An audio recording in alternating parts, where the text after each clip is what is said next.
And welcome to the Workplace Behavioral Health, connecting the dots between what you say and what it is that you do webinar. In case we haven't met, my name is Holly Foxworth. I'm a registered nurse. I am the marketing manager for content here at Axiom, and then I'm also the host of our Best Practice webinar series.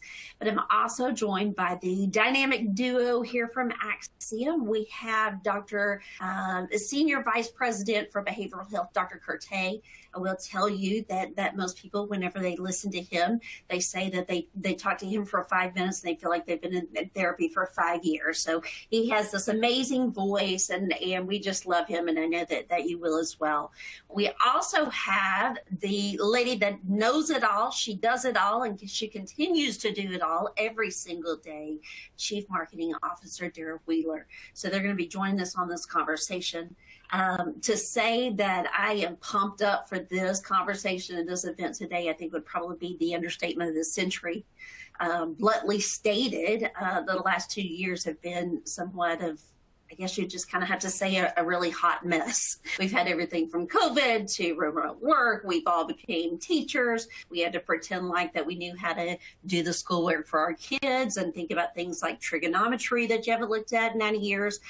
Or you've got your kids are in one room, you're sneaking to the back and Googling it, trying to find the answer for all of the uncles, the aunts, the mothers, the dads, my dog, golden retriever Maggie as well. But anyways, it's been a lot, to say the least. There's been a lot that's been going on. So shouldn't be a surprise that we've all struggled in our own ways. And if you haven't, I hope that you'll send us your name and your number so that we can learn to be a unicorn like what you would be.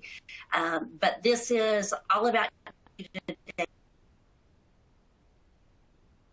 This is real life conversations about what it is that we can do, how it is that we can work to build that resilient workforce and bring everybody back together in that harmonious zone there.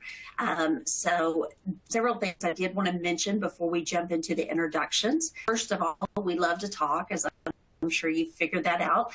But we really like to talk about what your problems or your struggles may be, and then also any questions that you may have. So the way that you would do that would be simply typing in your question. It's located there on the right-hand side of your screen at the very top of the box, and so you would type that in. We like to incorporate those within the discussion as that's actually going on. However, if we can't do so, then we'll try to roll those in at the very end.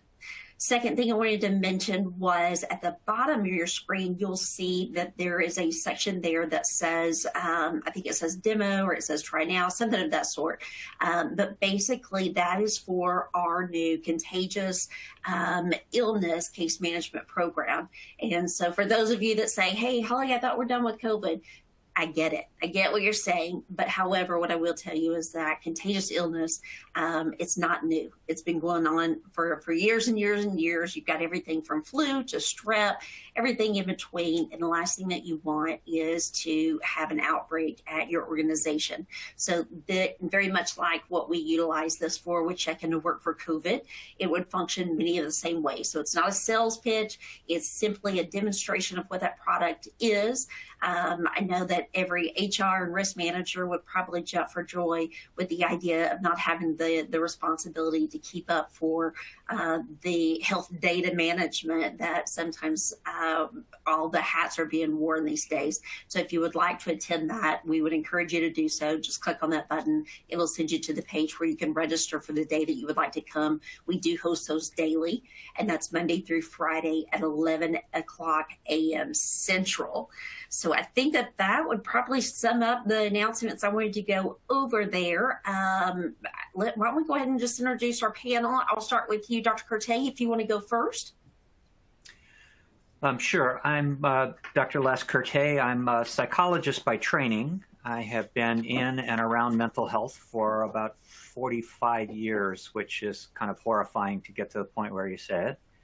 I've spent the last 20 years really in the workplace mental health workspace, in disability insurance, workers' compensation, trying to help employers really manage their employee productivity around mental health. So that's me. Awesome. Well, I'm so glad that you're here. We're thrilled to death. Dara, how about you? Thank you, Holly. Hi, everybody. My name's Dara Wheeler. I am Axiom's Chief Marketing Officer, and I've been with Axiom. This is my 17th year, and I can't underexpress how enthusiastic I am about what we do and how we help employers and employees through these really difficult situations. And having somebody like Dr. Kertay on the team has been amazing, mostly for the, like Holly said, my own therapy use. I'm just kidding. But it has been very, very wonderful to kind of start thinking a little differently about behavioral health in the workplace and how we can help employers through that process. So excited to be here today. Thank you, Holly. Awesome. Well, just to kind of give you an idea of what it is that we're going to go through today. So we're going to go through everything from the employer, the evolution of what that looks like for behavioral health.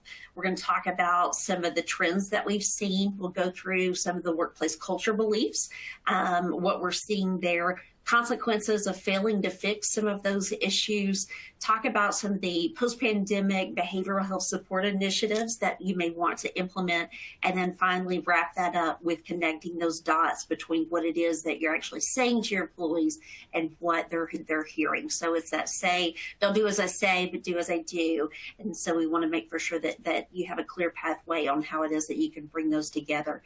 So Dr. Kertay, I'm going to come to you first, but before we jump into the slides, I would like to ask you if you'd kind of talk to us a little bit about the difference between behavioral health versus mental health. What are those terms interchangeable, or could you give us the difference of what makes those two things different there? Yeah, I've been, although it's a little unusual and people aren't used to it, I've been really, I've been pushing us to use the term behavioral health, because mental health really implies and I tend to reserve it for diagnosable psychiatric conditions that benefit from, either require or would really benefit from treatment. Whereas really what we're looking at, especially post-pandemic, we're looking at both mental health conditions, but we're also looking at stress, we're having discussions about burnout. It's a much bigger piece of the picture. So although the language is a little different, I want us to understand that we're really talking about something that's much larger than just major depressive disorder or an anxiety disorder that we're going to treat. We're talking about a bigger picture than that. Mm-hmm. Makes a lot of sense. Well, thank you for sharing that. Talk us through then kind of what we were referring to as the evolution of how things are changing from the employer perspective. Well, it's interesting that, we could have started this timeline 10 or 15 years back. Mental health diagnoses have been increasing. Suicide rates have been increasing. Stress in the workplace has been going up for quite some time before we ever got to the pandemic. When you look at the literature on burnout, for example, starting around 2008, 2009, you see this rapidly increasing number of articles written about burnout in healthcare providers. So now we're all talking about it. And I think that's I want to put this evolution in that context. I think what happened, 2019, we were already seeing this. We knew that we've known for a long time that it's a problem for employers and employees. And then the pandemic came and we all had to adjust.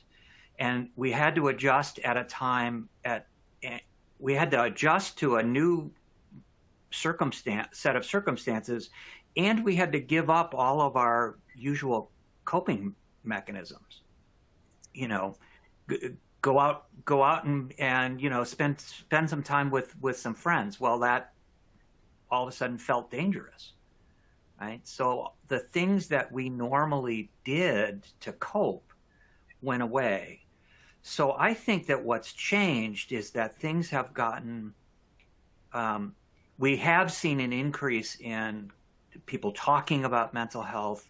We've seen an increase in the number of diagnoses throughout the pandemic, some of which, in some sense is being attributed to the infection itself, to COVID-19.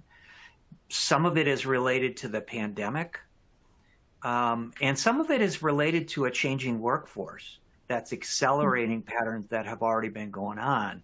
And now what we're talking about is the Great Resignation, people leaving, and we're going to talk about turnover in a little bit. These are not small numbers. These are not small numbers of people who are leaving the workforce, specifically related to stress and, what I'm calling behavioral health, this bigger picture, and wanting support. So I think that's the pattern. I mean, in a way, for those of us who are really passionate about workplace mental health, the pandemic has presented an opportunity because now we can talk about it. We can talk about something that we couldn't talk about before. And that's really changed the dynamic. It has also really changed what employers need to pay attention to. So, and we'll talk about that as we go along. Yeah, for sure. And then, whenever we looked at some of the trends of it feels like sometimes that we try to put people in bubbles by their age groups of, you have your Gen Zers or you have your millennials and is there a difference there, et cetera. And so looking at those numbers, what is it that we're seeing now? What types of patterns are we recognizing within the different generations? Well, we're seeing a lot of job turnover in general. If you look at kind of the overall survey responders, which include all age groups, it's jumped 16% from 2019 to 2021. That is even higher for millennials and Gen Z. That's partly generational, and that's partly simply age cohort. Younger workers are more likely to move, and that's always been true. That seems especially true now.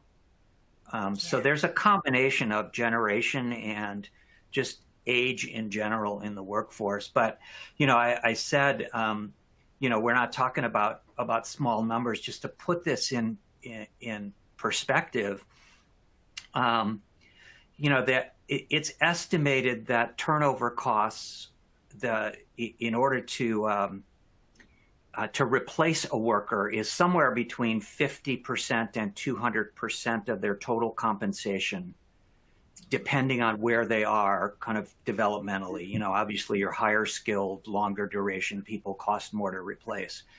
But if you do the math around median or average salary total comp, with 50% turnover, which is that number over in 2021 for all age groups, that means that turnover costs are between $4 and $16 trillion. Wow. I mean, these numbers get to the point where you can't. People have probably heard this before, so I'll do it really quick. But the difference between 1 million seconds and 1 billion seconds, 1 million seconds is 11.6 days. 1 billion seconds is 31.7 years. And 1 trillion seconds is 31.7 centuries. Wow. So if you start to talk about $4 to $16 trillion in just turnover costs, right? We're not even talking about lost productivity costs. The estimate for major depressive disorder is that it costs employers roughly $55 billion a year.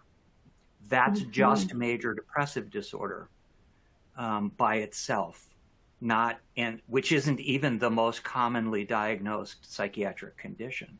So we are talking huge numbers, and ignoring this has never made any sense. It especially doesn't make sense now when we have employees who are all talking about this. Yeah. Les, I wanted to pick up on something you said too. I I think these numbers are stark. And as you said, there are some generational differences that existed before the pandemic. And I do think, the difference between the overall survey respondents versus the generational survey respondents, of course, there's some wiggle room there. But, I do think when you think about these generational differences and you look at some of our younger workforce and their look for meaning in work, do you feel like that's shifted over time? And then has the pandemic then highlighted for them that stark realization that if there's no meaning in this work, then why are they still there? Right.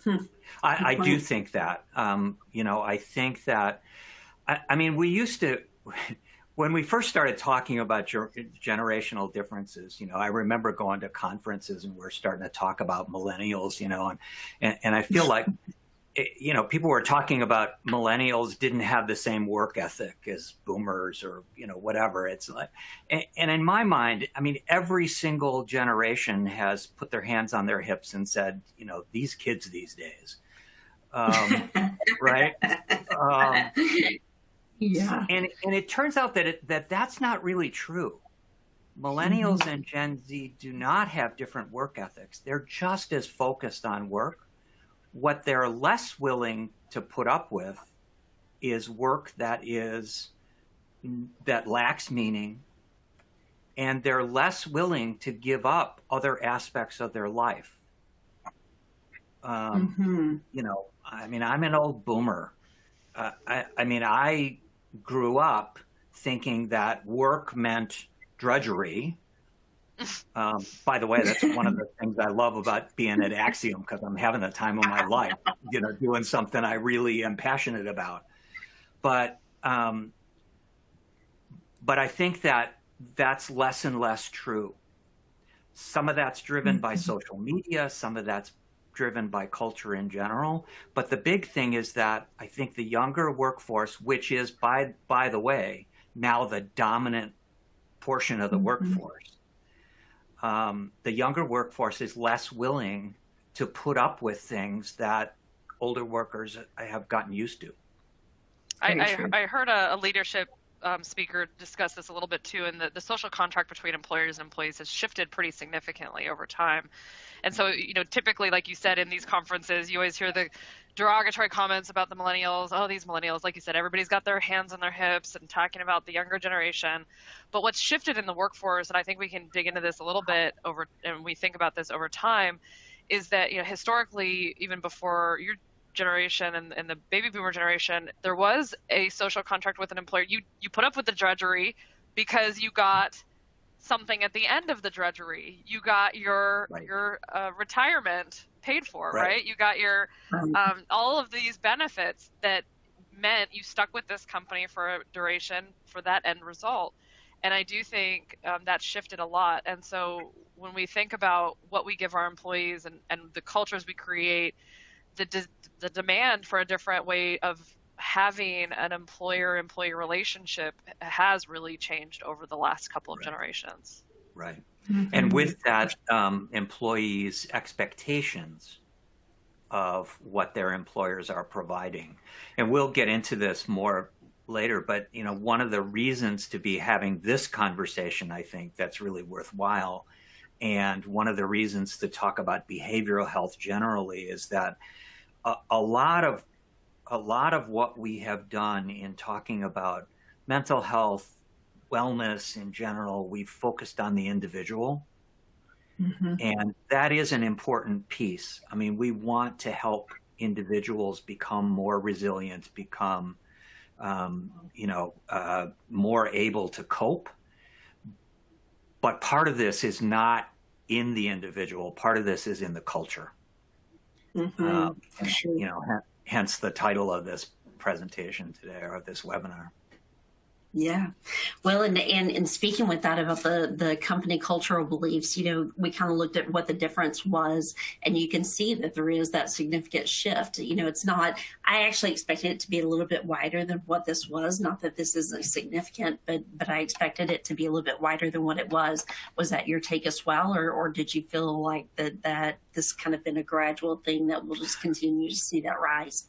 Yeah, I think that this is more related to age and expectations in that social contract with the employer. I think that people have been asking for this for a long time. I do think that I think one of the things that happened during the pandemic, as you pointed out, we all had this shift on a dime. If you had small kids at home, you had to manage, kids who are remotely schooling plus your job.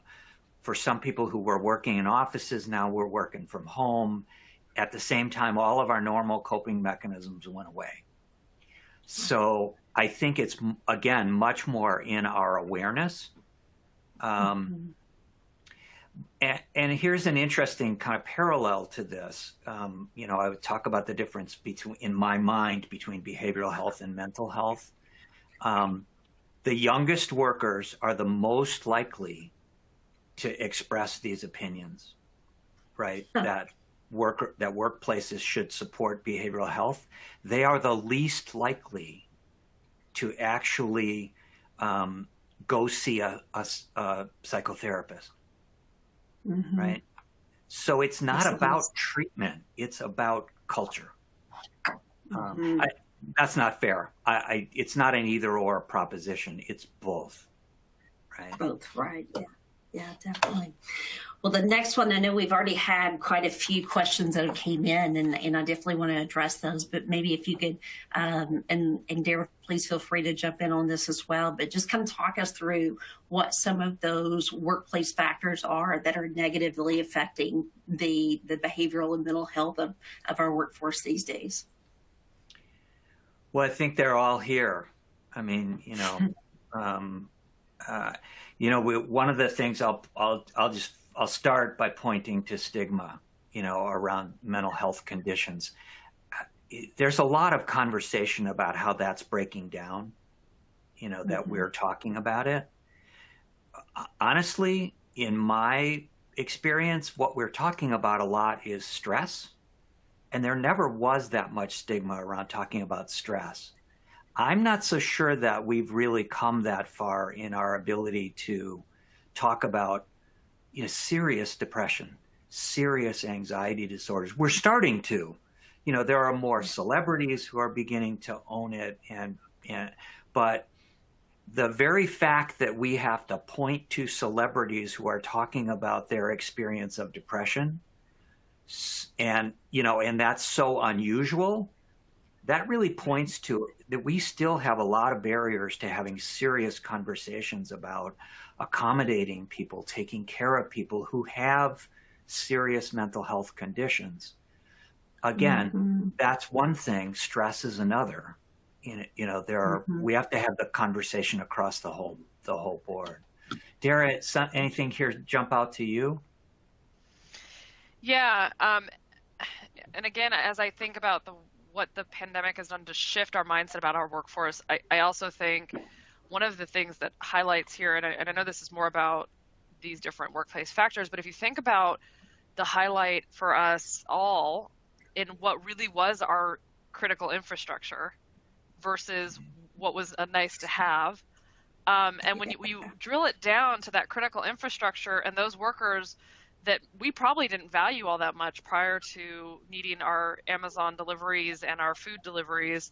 And as or like Holly said at the beginning, those teachers, I can tell you, I've never valued teachers, and I came from a family of teachers. I have always valued teachers.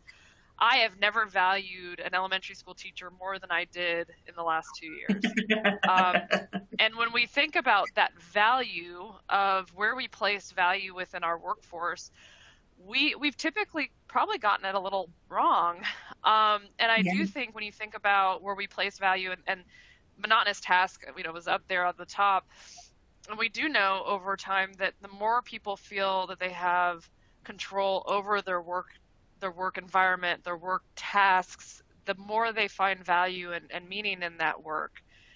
And so I do think the design of work, not Axiom, but the United States has been really, when you look at the history of work and workplaces and organizational design, we've always been really innovative in organizational design in the United States. I mean, we had Ford and we had the manufacturing plants and we had the way we thought, the way we handled the Industrial Revolution, and then the way we've handled our technology revolution. There's been so much innovation, but I wonder if maybe we've not paid enough attention to innovation around how we do work. And so I do think that some of these things, again, to Dr. Kertay's point, we do pay attention to the individual, how they're feeling these different things, but maybe it's even a bigger conversation about how our workforces do work.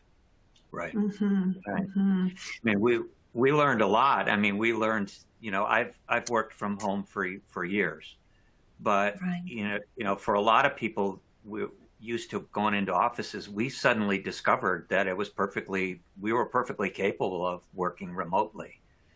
Unfortunately, what we didn't do is pay attention to that. Okay, so now how do we have a culture that really supports that and doesn't allow for, remote workaholism is on the, how many times do you get emails at 11 o'clock at night because that's when somebody has time to send it? Yeah. And we feel obligated to respond. So I'm totally with you. I think it's really about, it's right in the title, connect the dots between what you say and what you do. And it's less, do what I say and not what I do. It's more like say what you actually do, and do what you actually say. For sure. One of the things that we shared, we do in services internally with our own employees. And Dr. Kertay did an amazing job this last week whenever we were speaking about setting boundaries and what that looks like. And I was going to ask if you would actually share that. It was just such a perfect example of where it is that you need to set boundaries, not only inside of work, but also outside of work, especially when you're, in your case, where you're raising 5 and 6 kids, and what that looked like to you and what your wife had said, her own time there. Would you mind sharing that? I know that comes down of a personal nature, but I think it was so important. We were talking about the webinar or the seminar we did last couple of weeks. I think one of the things that we tend to do and this is particularly true when people get to the point of feeling burnt out, right? Where you've had it, and let's not turn burnout into something that it isn't. I mean, we've all experienced that point where you've had it, right? The problem is the more burnt out you feel, the more you feel like what you need is a huge solution. In order for me to feel better and get less stressed, I need 4 weeks in Puerto Vallarta. Not that we wouldn't take it. Not that we wouldn't take it. But given that most of us can't get it right now, we think that we can't get anything. But in point of fact, just carving out really small things, having a workspace that's separate. The story about my wife is that, we raised 6 kids and, and she had a rule. We all had a rule that we understood is you don't talk to mom through the bathroom door. Right? That was for 3 minutes of absolute quiet. Right? Yeah. And the kids got really good at it. But the thing is, it's 3 minutes of privacy that allows you to actually get a little bit recharged. One of the ways to fix stress and burnout is to understand that we need small. One of the things that we need are just small solutions, small steps towards a solution. It's just a huge skill to learn how to do little things that make you feel better. Absolutely. Absolutely. We did have some questions that I wanted to get to that I think really related to these particular slides that we've gone through. The first was Beverly, where Beverly had mentioned that I've been working from home for 2 years, and I've set boundaries in a finish time. And I think Brittany is answering her, so I can't see the slide. She said my phone has a voice. She just said she sets an out of office so that it's clear when her boundaries are. So that she said she's had burnout in the past and she's learned some lessons from that burnout. That's great. And I think that's a great idea. Yeah. And then we had another one that was asking about how about setting boundaries that start with time limits with emails after work hours. Mm-hmm. Yeah. I mean, I think that's a really helpful skill, and it's a really important skill for executives, for leaders, for managers to not send stuff, because your team is going to respond to you. You're right. And, there's a little trick that a lot of people don't know about, is that most mail programs will allow you to send an email later. Mm-hmm. So, that was a skill I learned a long time ago when I had a remote workforce. People who reported to me was, if I didn't write it down, I would lose it, but I would set it to send it in the morning. That's a great idea. Yeah. Just little things that people can do. I think it is really important. But that also has to be part of the company culture. Right. It has to be part of the company culture to say, it's okay. I'm out on a date with my wife or my partner, right? I'm not going to answer that email right now. And it's got to be okay to do that. You bet. And then I think Scott was asking, what are some quick wins that companies can do to improve the behavioral health environment in the workplace?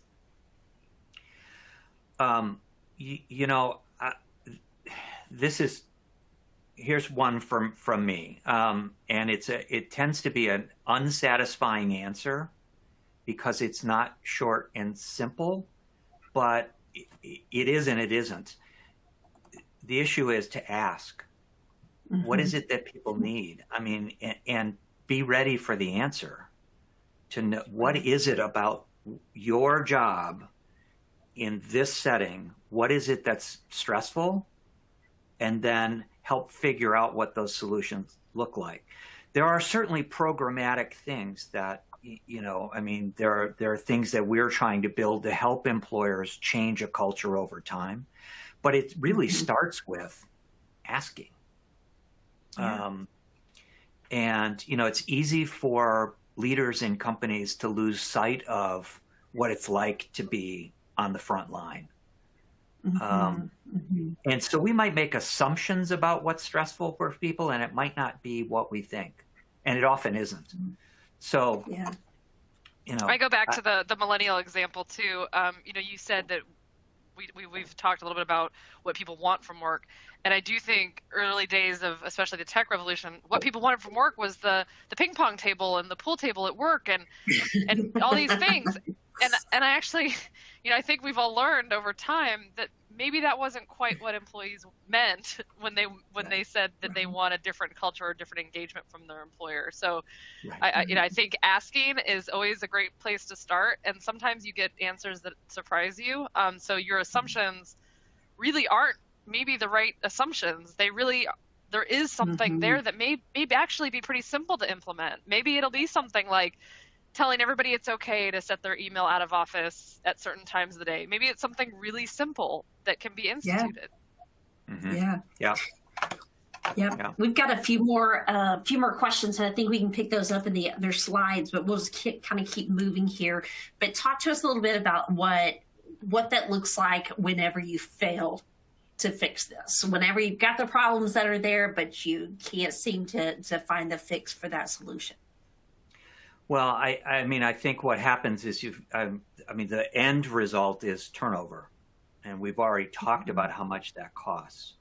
What we haven't yet talked about is, and there, I know it'll be a little bit in the next slide, is the impact on productivity. I mean, in 2000 and, the Integrated Benefits Institute, IBI, did a study. Lost productivity cost employers, according to their their analysis, $575 billion in, and that was a year that I think it was 2017. In any case, it was before the pandemic. An individual with major depressive disorder, on average, spends more, $3,300 a year more on healthcare than a person who's not depressed. So, and here's the thing: you get that person treatment, they're likely to get better. You're actually, the cost of that treatment, it pays itself back 100 times over. So the first thing that I would say is that it's turnover. What happens if you don't address it is it's turnover, and a lot of it is what we call presenteeism. It's like showing up to work and not working. I mean, I think that's the big thing. And, I'm surprised. Those who typically feel tense or stressed out during the day is only 71%. I'm surprised it's not 99%, frankly.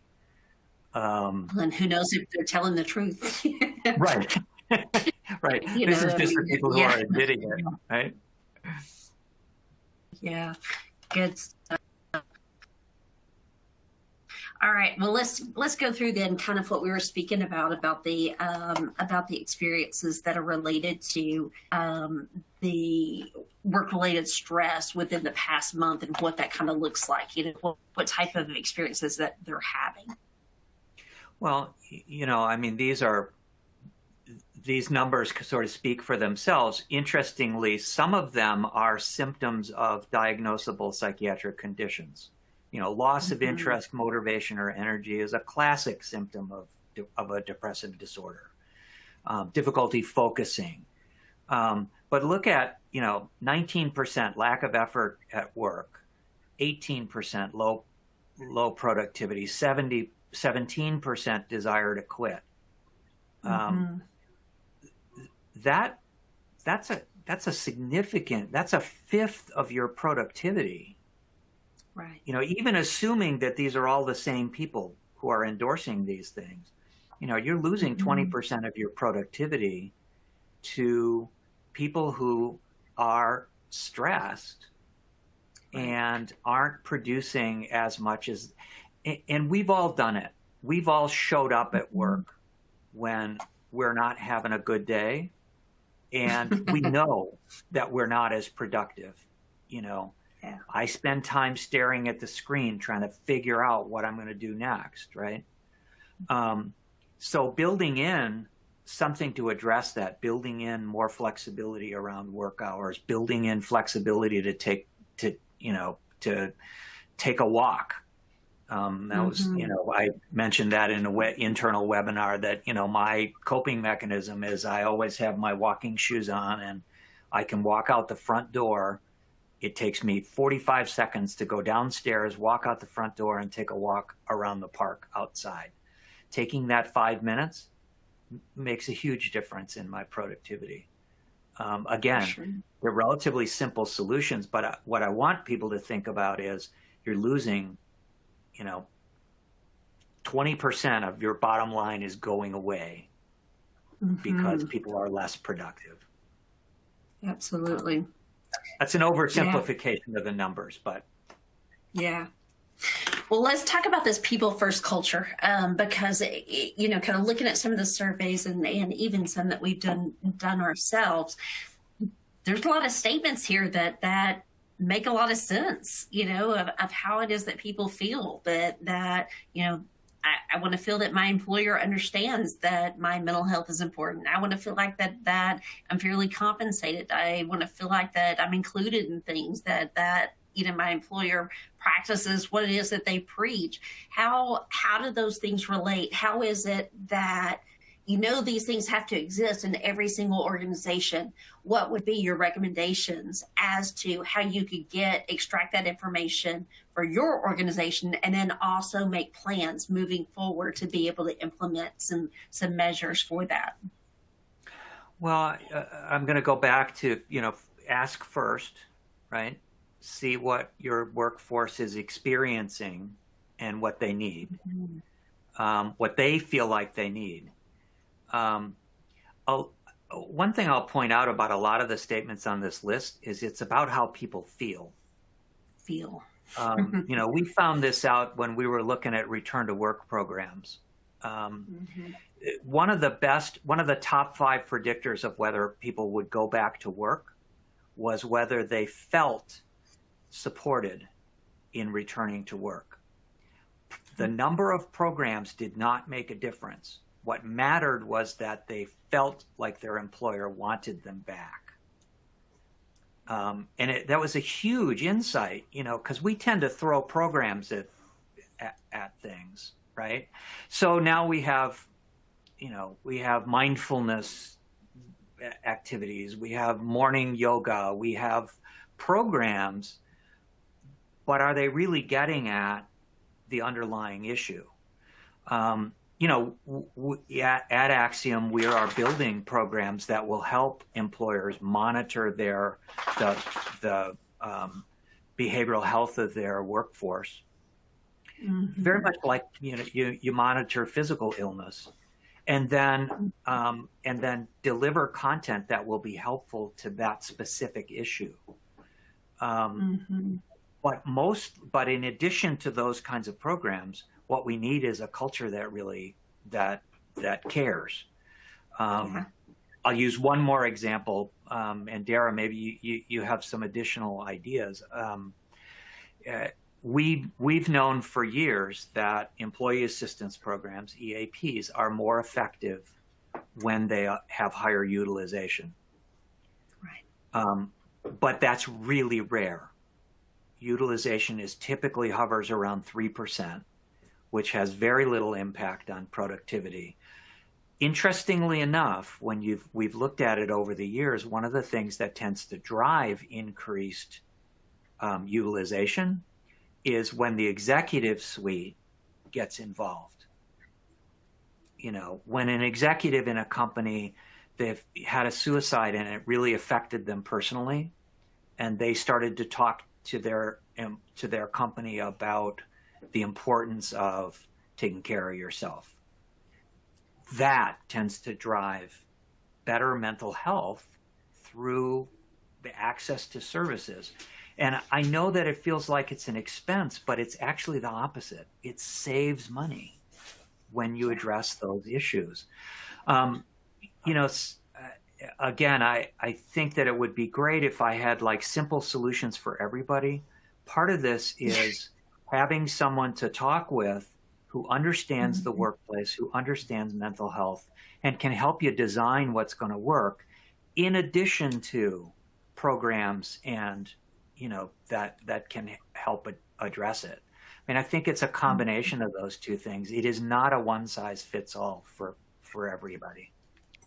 I was going to say that something similar with your approach about kind of the top-down CEO approach from the utilization concept, and I do think we had a question in the question box, and it was about I think we can kind of address it.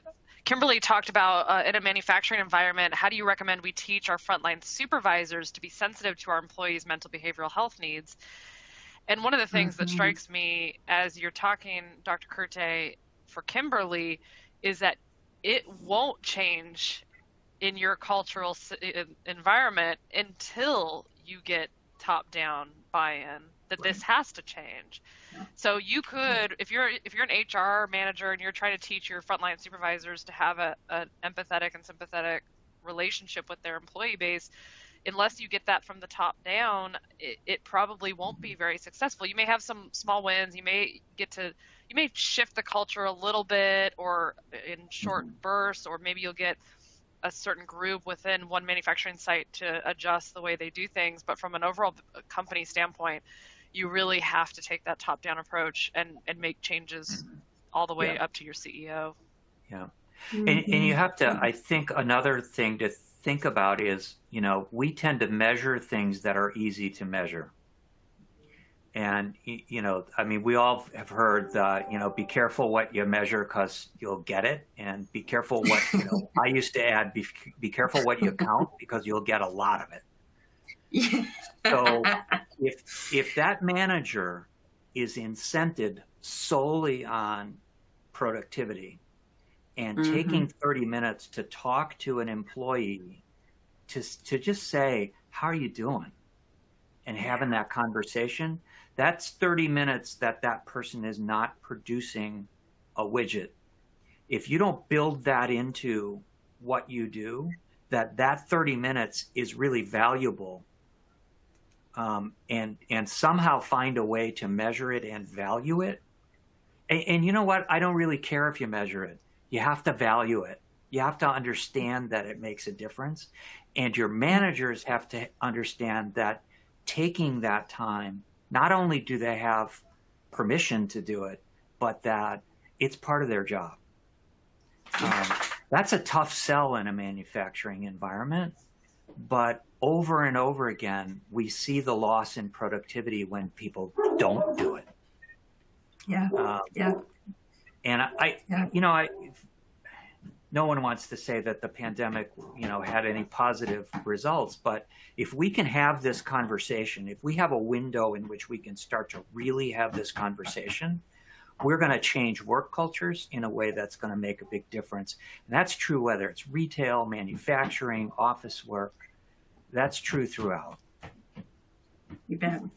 It's about being individual. And I, not to put Darryl on the spot here, but I will say that, we've worked together for 10 years, and I will never forget that I had major dental surgery one time, and she sent, I wouldn't be able to eat, and she sent different ice creams on dry ice to my house. And I came home and it just, I think my mom was in tears too. It's the little things like that that go so far, that makes such a big difference in knowing that you're cared for and that you're taken care of. And it's that paying it forward. It's taking those small little things, those small little interventions to say, hey, you matter. Hey, I appreciate you. And that's where it all begins. Yeah. All right, I'll get all sappy. So we have. I know, Holly. What are you doing? I'm sitting up, got tears. I know, I know, but anyways, moving on to the post pandemic though. Part about the employer mental health support initiatives. I think that what we're seeing here is that there's a lot of people that are trying a lot of different things. And Dr. Kertay, I'm open. I'm excited to hear what your thoughts are on these. I don't know that they're working. I think that some people are just kind of throwing things to the wall and just seeing what sticks. But we're seeing that some say, hey, maybe we need to increase some of the paid time off, or maybe we need to look at incorporating some of these mental health days, or looking at more frequent breaks. Is that the right way to go? Do you need to put something in place like that? Or does it need to be individualized based on your particular environment and your particular workplace and what's going on there? Excuse me. I think there's a combination here. There are things that we know generally work. Increased flexibility, increased autonomy, and a focus on outcomes, we know helps people to feel better about their work, and it improves the overall culture. If I were going to pick one of these, I would pick behavioral health training, and by that I mean training people to have those conversations. Here internally, we're doing mental health first aid training to just help people get comfortable having that conversation. I think a lot of times we don't ask our employees or our coworkers we don't ask people how they are because we're afraid that, well, what if they don't say fine? What are you going to get? Right? Yeah. We're not used to that. Yeah. So getting people trained in some way of being able to have those conversations, building it into the culture, I think that's one thing that I would point at as, we're pretty clear that's important. I mean, the single best intervention that a manager can do to help shorten the duration of somebody being out of work on disability or a workers' compensation claim, the very best intervention is call the employee and ask them how they're doing. And notice that I said call the employee and ask them how they're doing, not when are you coming back to work. Bingo. Right. You're exactly right. That's been studied. I mean, we know those things so there are things that you can build into a culture that I think are general. Whether or not, giving people more paid time off works or not probably depends on the environment. It probably depends on, do you already have a culture in which the focus is on get your job done, in whatever amount of time it takes, focus on the outcome instead of production. Increasing PTO is probably not going to make much difference because the person's already knows that they can take time if they figure it out. Removing barriers, right? On the other hand, if you've got somebody who's got 2 weeks a year and they're in a high stress, high pressure environment the other 50 weeks of the year, maybe increasing PTO is a good idea. So again, it depends a little bit on, it's a combination of these things. Some of these things will work in all circumstances. Some of them will work in some. Makes sense. And then we'll kind of go through here is connecting the dots, and I also want to get to the additional questions that we had, but talk us through what that means. How is it you can get it from saying, I want to be here, we think we should be here, but we want to get to that final destination. How do you connect those dots, and how do you make it actually work? Well, here it is. I mean, it starts with knowing what your workforce needs. And that involves asking them, and asking them in a way and in a setting that gives them some confidence that they're going to be heard.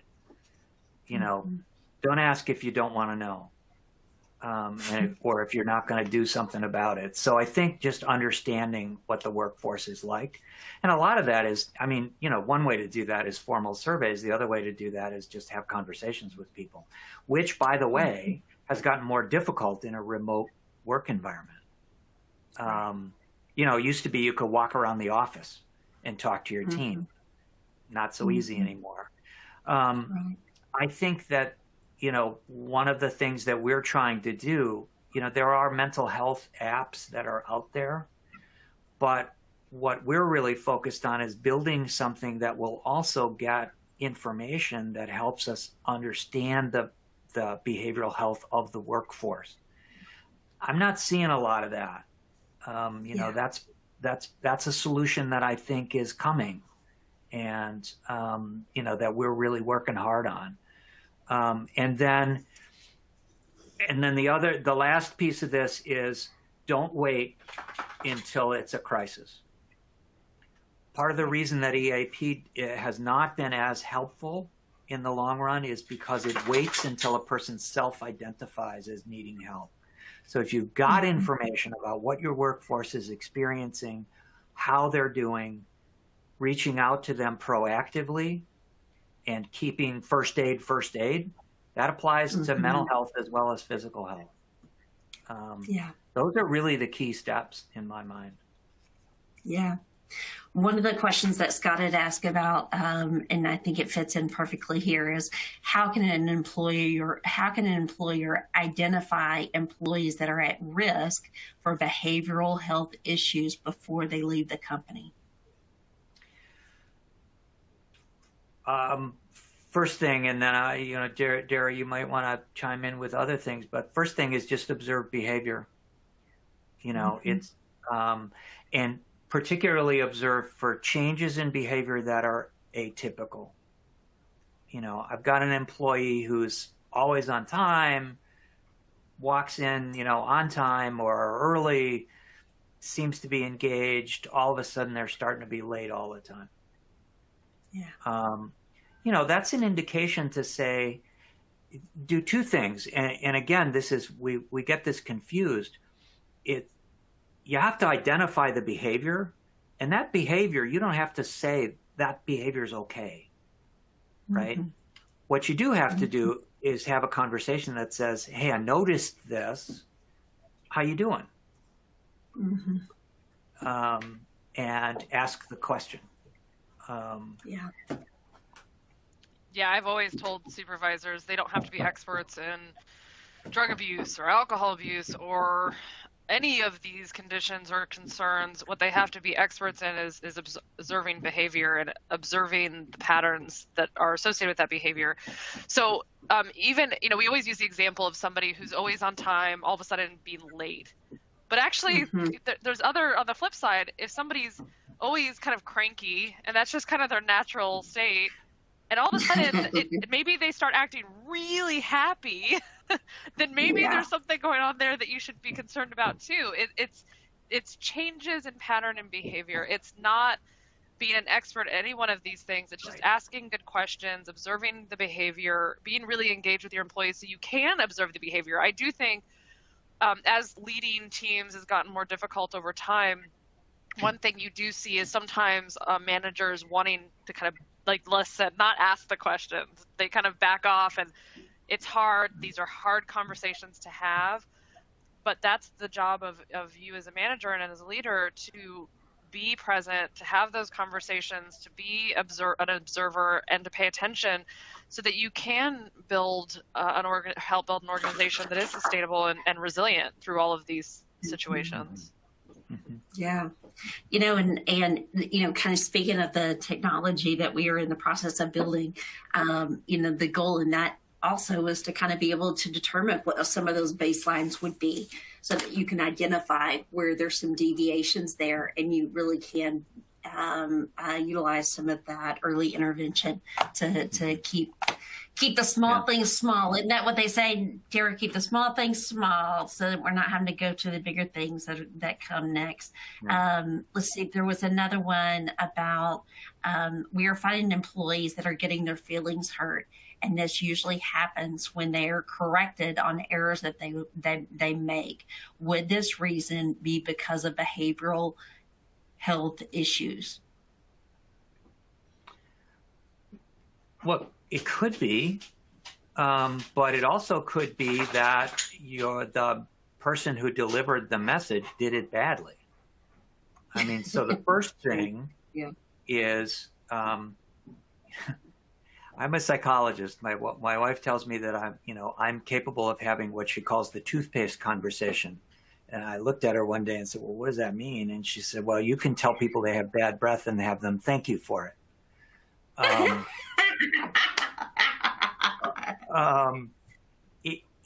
There are ways of learning how to communicate those difficult messages that don't engender that. So it could be that someone is when we're stressed, we don't want to hear it.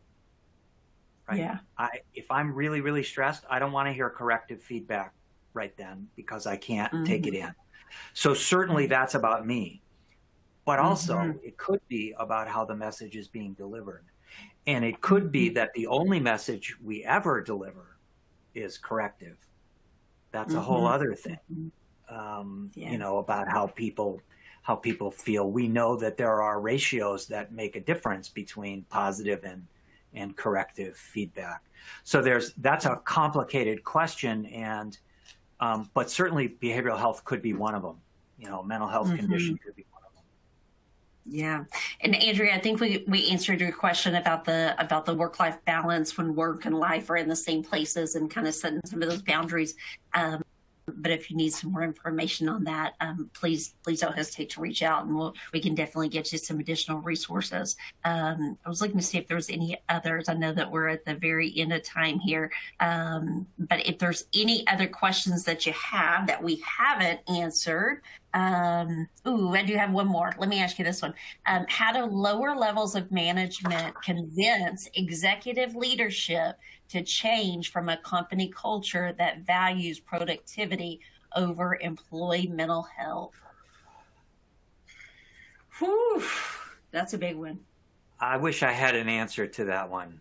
I mean, because that's part of burnout in middle managers. Part of burnout in middle managers is I see things that would make things better, but I don't have any influence. Yeah. So, it's, I mean, I'm certainly, I'm steeped in the literature that says, boy, if you don't make those changes, you're losing a lot. And by the way, given the shifts in the demographic in the workforce and what they expect, you're not going to survive if you don't change the culture. Absolutely. So, I have lots of ideas about how to change that, but that's a tough one. I think that we could probably spend another webinar on how to do that. I do think it's tough. But I to your point about listening to those middle managers and maybe not feeling like their opinions valued, one really, again, not simple, but maybe a little easier tool to implement would be something like an ENPS survey, so that you can gather real data, and those middle managers can express their challenges and frustrations through anonymized surveys. I do recommend that as a good tool, as long as the business is willing to do something with the feedback they get. And again, that's not always easy to force down your executive's throat. So. Yeah. These are I've been scrolling through these. These are like fabulous questions, and I really want to take the opportunity to find a way to respond to them. Do a follow up, or because I feel badly we can't get to them, because some of these are really important questions. Really good. And I love the level of engagement. Absolutely. Well, what I can tell you is that these are not going away. We wouldn't let Dr. Kertay run away from us even if we tried. We would rope him down and bring him back. But yes, we're going to continue in this series. And I really also like that idea of, kind of talking through first aid mental health. That's something that we've been training our people on. So we definitely, please be on the lookout, because we will be putting out more of these as well. Any closing remarks before we wrap up here? I know we're 2 minutes out, and I apologize for going over that. Anything else from either of you? No, I mean, I guess the really, really quick thing for me to say is, the level of engagement in this audience tells us how important this is to get addressed. Absolutely. And, there are solutions that, we're building, that are being built, that I think can be helpful. So I'm certainly happy to try to respond to questions, to do whatever we can to continue to be helpful. And I'm sorry we didn't get to them all. Yeah, absolutely. Yeah. No, I agree. I want to thank everybody for their engagement and questions. It's been wonderful. So we're happy to continue the conversation, and we'll follow up with everybody and make sure you get some answers. Absolutely. Well, thank you for joining, guys, and we will see you then on the next event. Thank you. Thanks, everyone.